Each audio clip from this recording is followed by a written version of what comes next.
I'm going to tell you a true story about a crime. And this true story happened to me.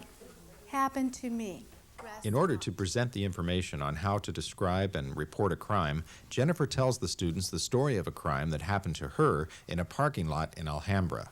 It was evening. Yeah, it was evening. How do you know? Stars and the moon. Good. Jennifer uses clear visuals and repeats information often so that the beginning students can follow the storyline. And I was the driver. So I parked my car in the parking lot. Of the restaurant. A man with a gun came out of the darkness and stole Jennifer's handbag. She went inside the restaurant and called the police. They asked us many questions. They asked us, where did it happen? And we explained in the parking lot under the light. They asked us, what time did it happen?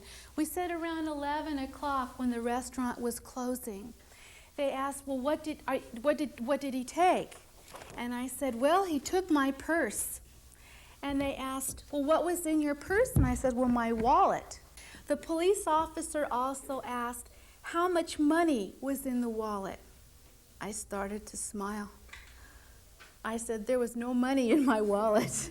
Visuals are extremely important in a multi-level class because students at no matter what level they are can see something and identify with it. And as long as I use simple and clear visuals, gestures, and a lot of repetition, all levels seem to grasp most of the information that's going on. They may not understand completely the spoken word, but they get the general idea, and I kind of like to act things out a little bit, overemphasize it, so all of them get the same basic general idea.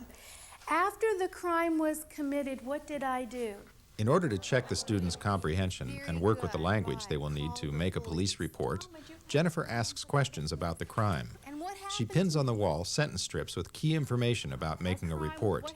These key words will guide the students as they practice reporting a crime in a later stage of the lesson. Took my purse. Very good. The robber took my purse. So we need to tell the police, tell them, right, tell what happened. Tell them what happened. And what did the robber look like? Young man? About 17 years old? Short hair? Blue jeans? No shirt? No shoes?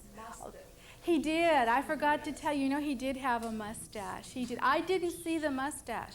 My girlfriend saw the mustache. Anything else?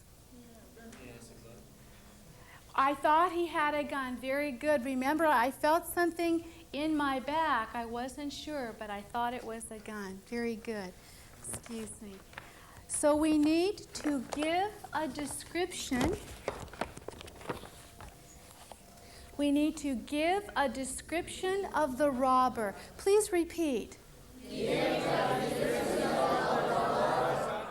Usually, Jennifer makes her presentation to the whole group.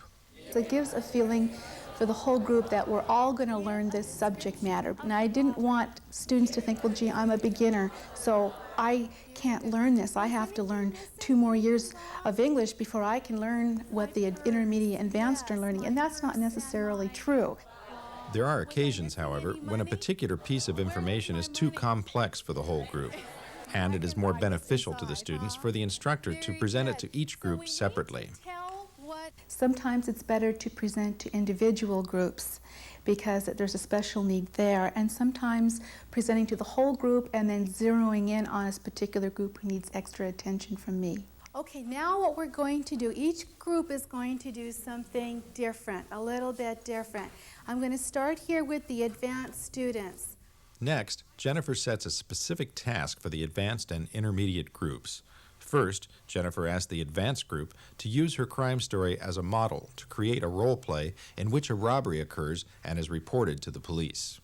I want you to create a new conversation where there's a robber, a victim, and the police. Here's some props. You may decide that the robber is going to steal a television. To motivate the students, Jennifer offers them realia to work with. The props include weapons, jewelry,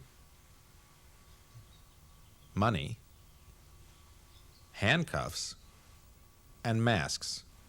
Often, Jennifer explains the task to the advanced group first because less explanation is required.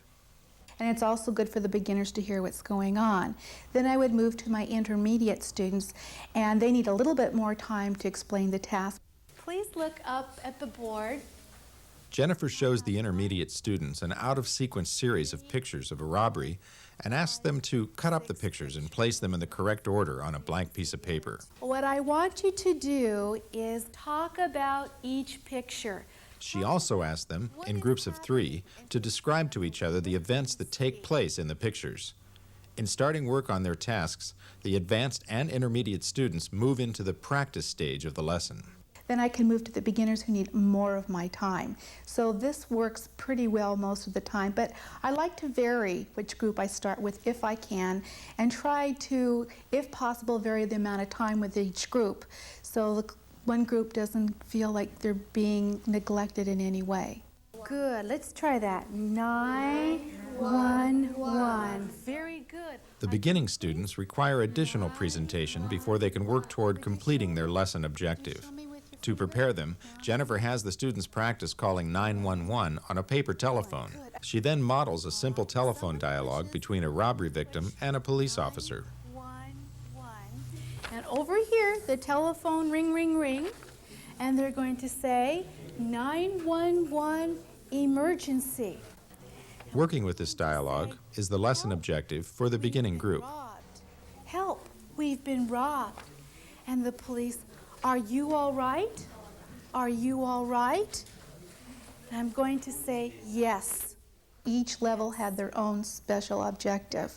The objective for the beginning student is to make a 911 emergency call and answer simple questions about the identity of the robber. The intermediate student is also to be able to report a crime and answer questions about the event of the robbery. The lesson objective for the advanced students is to report a robbery and ask relevant questions about the crime. The beginning group is now ready to join the other groups in the practice stage of the lesson. 911 emergency. 911 emergency.